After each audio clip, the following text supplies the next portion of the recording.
Haleluya, puji Tuhan. Salam damai sejahtera di dalam cinta kasih daripada Tuhan Yesus Kristus. Dan selamat malam menjelang kita tidur sebentar istirahat. Oh haleluya, waktu kita bangun bersama dengan Yesus, tidur pun bersama Yesus, bekerja bersama dengan Tuhan.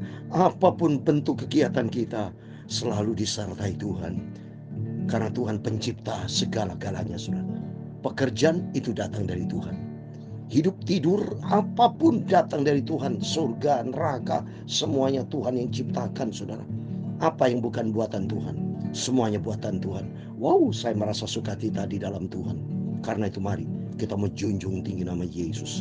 Hanya oleh rahmat dan anugerah Tuhan, saya bersama Bapak Ibu bisa setia sampai detik ini selalu ngomongin tentang Yesus. Selalu kita cerita tentang Yesus. Selalu kita membesarkan, selalu kita memujiakan Tuhan.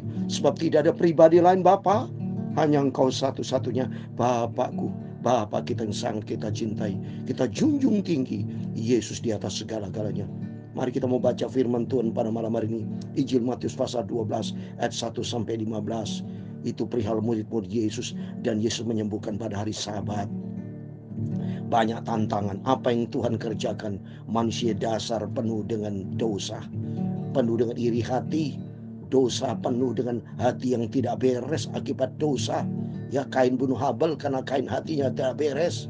Iblis jahat, dia ingin menyamai dirinya dengan Tuhan. Ya, mungkin manusia kalau tidak cinta Tuhan dipakai oleh iblis. Tapi bagi kita, mari kita mencinta Tuhan Yesus. Saya Pastor Yakob Rahmat akan menyanyikan sebuah pujian dalam buku Tabernakel Glory nomor 664. Yesus disanjung, sebab hanya Dia satu-satunya yang layak kita puji dan sembah. Amin. Yesus disanjung, Yesus disanjung, Yesus disanjung tinggi. Amin, haleluya. Malaikat puji Dia, umatnya sembah Dia. Rajaku disanjung tinggi. Amin, haleluya. Yesus disanjung.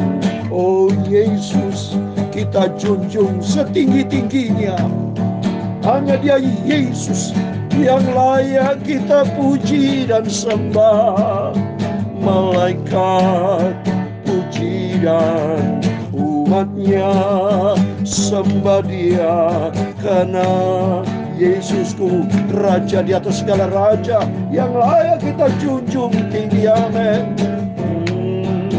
Di dalam kitab Kolose pasal 1 ayat 16 dikatakan, karena di dalam Dialah telah diciptakan segala sesuatu yang ada di surga dan yang ada di bumi, yang kelihatan dan yang tidak kelihatan, baik singgasana maupun kerajaan, baik pemerintah maupun penguasa. Segala sesuatu diciptakan oleh Dia, dan untuk Dia Yesus disanjung.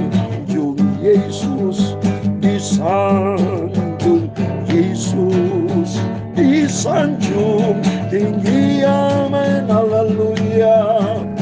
Malaikat puji Dia, umatnya sembah Dia. Karena Rajaku Yesus di atas segala-galanya layak terima pujian dan hormat.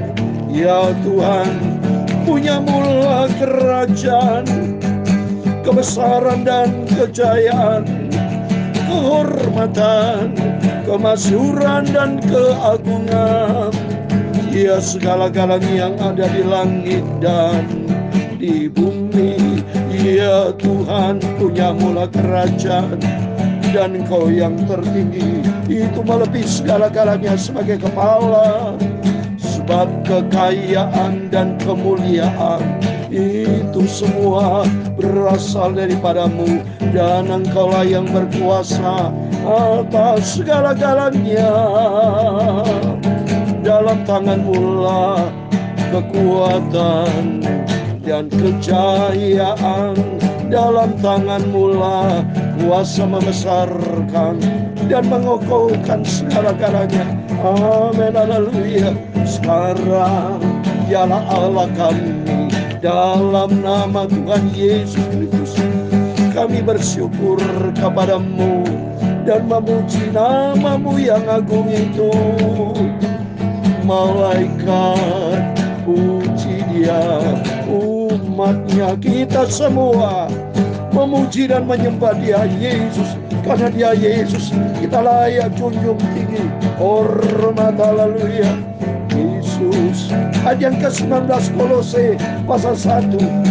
Karena seluruh kepenuhan Allah berkenan di dalam Dia adalah Yesus, dan oleh Dialah yang memperdamaikan segala sesuatu dengan dirinya, baik yang ada di bumi maupun yang ada di surga, sesudah Ia mengadakan pendamaian oleh darah salib Kristus. Amin, haleluya.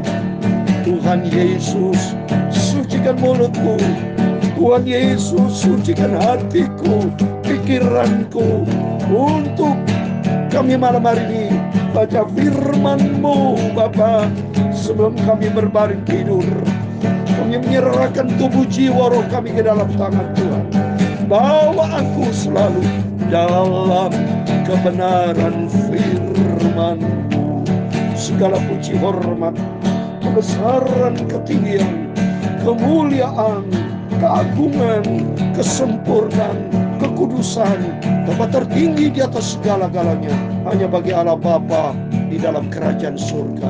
Di dalam nama Tuhan Yesus Kristus kami hamba-Mu sudah berdoa dan mengucap syukur. Haleluya. Amin. Puji nama Tuhan. Haleluya. Rasanya saya tidak mau berhenti, 24 jam mau nyanyi berdoa selalu. Seperti di dalam kerajaan surga. Memang benar firman Tuhan, datanglah kerajaan-Mu, jadilah kehendak-Mu di bumi seperti di surga. Standarnya surga, saudara. Kalau standarnya Tuhan, semangat kita mau melayani Tuhan, semangat kita bersuka cita di dalam Yesus. Karena memang benar firman Tuhan itu luar biasa, ya dan amin. Kita semangat karena firman Tuhan katakan dalam Kolose pasal 1:16 tadi, karena di dalam Dialah telah diciptakan segala sesuatu berarti Bapak, Ibu, Saudara bersama saya, semuanya Tuhan yang ciptakan. Yang ada di surga dan ada di bumi. Di surga berarti malaikat-malaikatnya diciptakan sama Tuhan, yang kelihatan dan yang tidak kelihatan, termasuk iblis. Itu awalnya malaikat Lucifer yang tidak kelihatan, yang tadi di surga diciptakan Tuhan, maupun kerajaan yang ada di muka bumi ini, semua ciptaan Tuhan, pemerintah, penguasa, semuanya segala sesuatu diciptakan oleh Dia dan untuk Dia. Berarti harusnya nih iblis kalau dengar setan dalam nama Tuhan Yesus, harusnya kau menyembah Tuhan. Harus ini firman Tuhan ini diciptakan oleh Dia dan untuk Dia. Semuanya, tidak ada yang menyembah lain, hanya kepada Tuhan.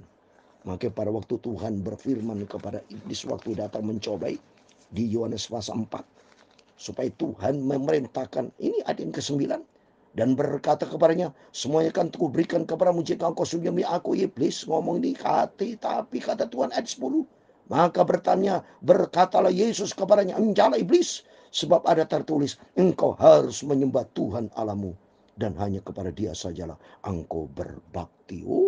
Setiap kita mari, semua saudara-saudaraku yang kucintai, mari kita berbakti, menyembah, memuji nama Tuhan. Supaya Dia Yesus satu-satunya layak kita sanjung tinggi kekal selama-lamanya. Amin. Mari kita kembali kepada firman Tuhan. Kita mau baca Matius pasal 12, saudara. Dari ayat 1 sampai 15. Kita senang sekali. Terus kita malam ini kita baca firman Tuhan. Tadi pagi baca firman Tuhan, besok pagi selalu diisi dengan firman Tuhan. Itu dilihat oleh Tuhan Yesus, berarti kita sudah membangun kerajaan Allah, saudara. Maka kata doa Bapa kami di surga, dikuduskan nama-Mu, datanglah kerajaan-Mu Tuhan, jadilah kehendak Tuhan dalam kehidupanku di bumi seperti surga. Ini firman Allah tentang kerajaan Allah. Mari kita baca tentang firman Tuhan. Selalu kita cinta Tuhan. Matius 12 ayat 1 sampai 15, demikian firman Tuhan. Pada waktu itu pada hari Sabat, Yesus berjalan di ladang gandum karena lapar. Murid-muridnya memetik bulir gandum dan memakannya. Ini bukti Yesus 100% manusia. Ya, keilahiannya jelas saudara. Kalau sampai Tuhan Yesus tidak merasa lapar-lapar, muridnya bingung, ini apa ini? Tapi bukti itu kelaparan. Bukti Yesus sebagai manusia. Bukti bahwa Allah berkuasa menjadikan dirinya sebagai manusia. Tapi kita manusia nggak bisa jadi Allah. Nggak bisa kita manusia yang berdosa. Tapi Tuhan bisa sebagai manusia. Karena itulah kebesaran, kemuliaan, kemahakuasaan Tuhan. Kuasa Tuhan tidak bisa dibatasi oleh manusia. Ingat saudara, kita tidak bisa membatasi kuasa Tuhan. Kalau manusia bisa dibatasi, kita diciptakan sama Tuhan, bahkan dibikin mati sama Tuhan. Oleh karena itu mari kita percaya kepada Tuhan. Kita mau takut, kita ini justru kebesaran Tuhan, dibuka rahasianya saudara. Supaya melalui Yesus Kristus manusia kembali kepada Tuhan. Terus berikutnya, melihat itu berkatalah orang Farisi kepadanya, lihatlah murid-muridmu berbuat sesuatu yang tidak diperbolehkan pada Sabat. Ini saudara, iri hati seorang Farisi saudara. Orang Farisi ahli Taurat, orang Yahudi semua nggak suka sama Tuhan saudara. Karena dia tidak mengerti akan firman Tuhan. Orang kalau tidak mengerti firman Tuhan yang begini saudara. Demikian saat orang Kristen. Maka harus sekali dengan firman Tuhan, atas kemurahan Tuhan. Bapak Ibu harus dengarkan firman Tuhan. Baik dari saya pagi malam. Termasuk dengarkan firman Tuhan dari para hamba Tuhan. Dia urapi Tuhan. Semua dipakai Tuhan. Dan kita juga rajin baca Alkitab. Supaya kita tidak gagal paham. Supaya kita mengerti firman Tuhan. Supaya mengerti kehendak Tuhan. Jangan seperti mereka itu. Ya. Tapi kita mau hidup seperti Yesus. Terus kita baca ketiga. Tapi jawab Yesus kepada mereka, tidakkah kamu baca apa yang dilakukan Daud ketika ialah dan mereka mengikuti lapar, bagian masuk ke dalam rumah Allah, dan bagian mereka makan roti sajian yang tidak boleh dimakan, baik olehnya maupun oleh mereka yang mengikutnya, kecuali oleh imam-imam. Atau tidakkah kamu baca dalam kitab Taurat bahwa pada hari Sabat imam-imam melanggar hukum Sabat di dalam bait Allah, namun tidak bersalah. Oh saudara-saudara, Tuhan buka semuanya saudara. Karena ini ujung-ujungnya kita hormati Tuhan di atas hari Sabat saudara. Ya, hari Sabat memang Tuhan ciptakan untuk manusia. Ya, oleh karena supaya ya betul-betul manusia itu taat. Sabat itu artinya hari ketujuh pemberhentian supaya tidak boleh bekerja, tidak boleh melakukan kedagingan. Tujuannya itu. Tapi tetap tempatkan Tuhan di atas segala-galanya. Tuhan nomor satu. Ya, maka berikutnya di sini aku berkata kepadamu, di sini ada yang melebihi bait Allah. Nah ini, ada yang melebihi bait Allah. Terus berikutnya ayat 7. Jika memang kamu ngerti maksud firman yang kukendaki Allah, belas kasihan dan bukan persembahan, tentu kamu tidak menghukum orang tidak bersalah. Ayat 8. Karena anak manusia adalah Tuhan atas hari Sabat. Oh, anak manusia siapa? Yesus. Berarti Yesus adalah Tuhan atas hari Sabat. Berarti tempatkan Tuhan di atas segala-galanya, saudara. Ya, maka pentingnya kita berdoa.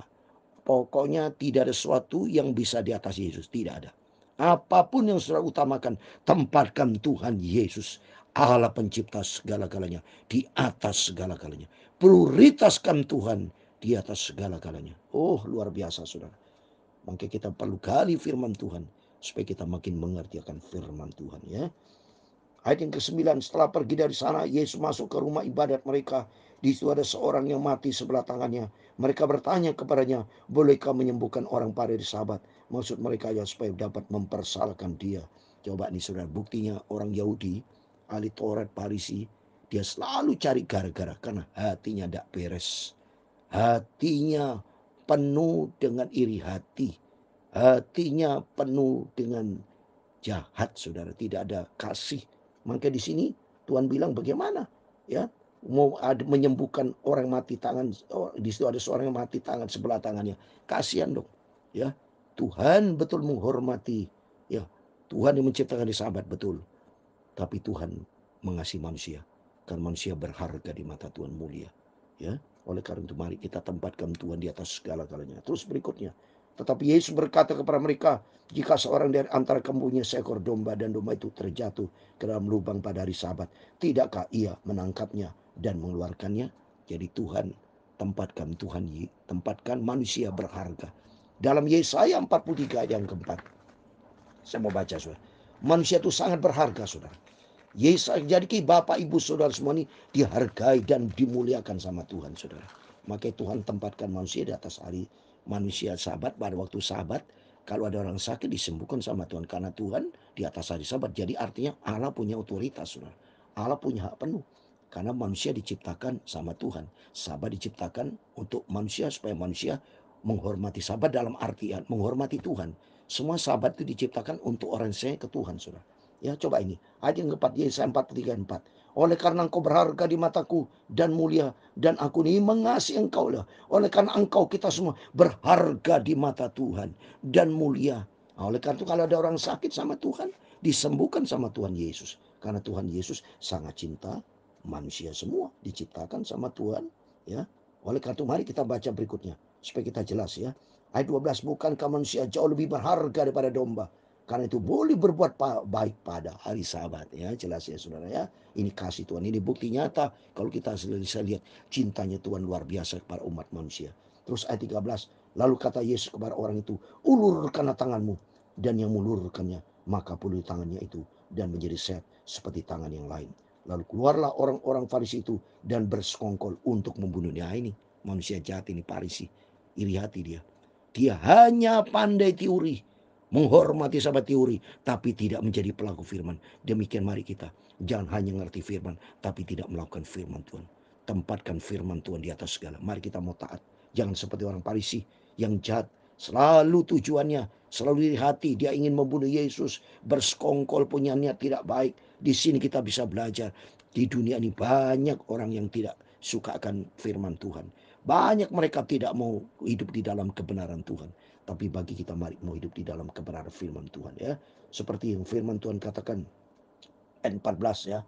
Ayat 14, lalu keluarlah orang Farisi itu dan bersekongkol untuk membunuh dia. Tapi Yesus mengetahui maksud mereka lalu menyingkir dari sana. Ini terbukti nyata, Saudara. Yesus mengetahui maksud mereka karena Yesus adalah Tuhan, Dia Allah. Ya, seperti dalam Yeremia 17, ini bukti nyata. Kalau bukan Tuhan tidak mengetahui, Saudara. Kalau Yesus bilang tidak mengetahui, berarti bukan Tuhan. Ternyata Yesus tahu persis karena firman Allah cocok. Dalam Yeremia 17 ayat 10, ayat 9 dan 10, saya mau kasih sebagai terakhir.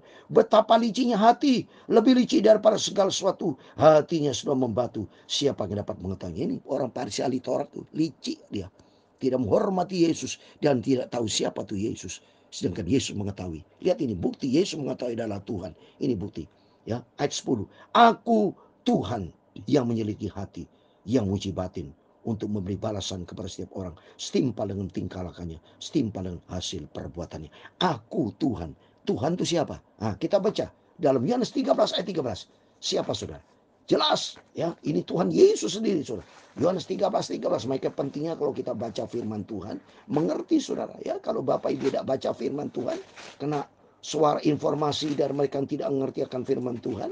Banyak mereka tidak taat kepada firman, tidak taat kepada Yesus.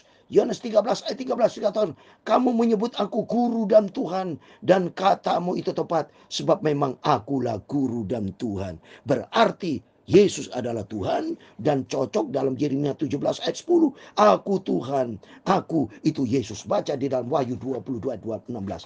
Aku itu siapa? Maka saya sebagai hamba Tuhan selalu kaitkan dengan firman Tuhan. Coba Wahyu pasal 22 ayat 16 dikatakan, aku Yesus telah mengutus malaikatku untuk memberi kesaksian tentang semuanya ini kepadamu bagi jemaat-jemaat. Aku adalah tunas, yaitu keturunan Daud, bintang timur yang gemilang.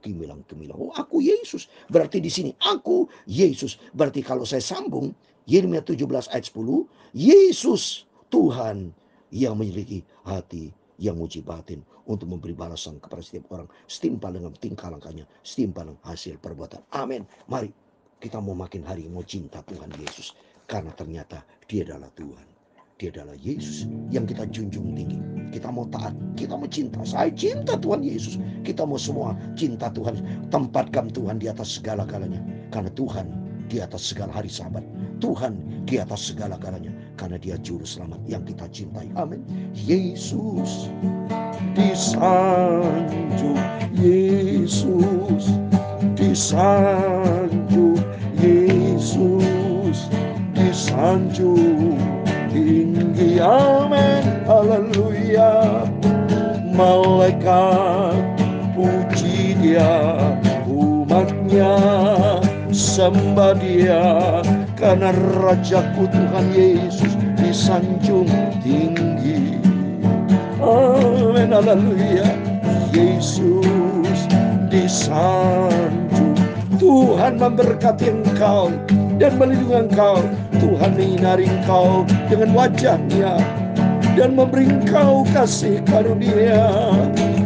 Tuhan menghadapkan wajah-Nya kepadamu dan memberi engkau damai sejahtera. Bapa kami yang di surga, dikuduskanlah namamu, datanglah kerajaan-Mu, jadilah kehendak-Mu di bumi seperti di surga. Berikan kami pada hari ini makanan kami yang secukupnya, dan ampunilah kami akan kesalahan kami, seperti kami juga mengampuni orang yang bersalah kepada kami. Dan janganlah membawa kami ke dalam pencobaan, tetapi lepaskanlah kami daripada yang jahat. Karena Engkaulah yang mempunyai kerajaan dan kuasa dan kemuliaan sampai selama-lamanya.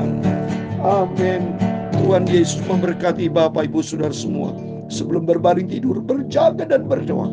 Tempatkan Tuhan Yesus di atas segala-galanya. Karena kita sangat cinta Tuhan Yesus. Karena kita berharga dan mulia. Oleh karena Yesus mencintai kita semua. Amin. Tuhan memberkati. Tuhan Yesus bersama kita. Immanuel. Puji Tuhan. Amin. Haleluya.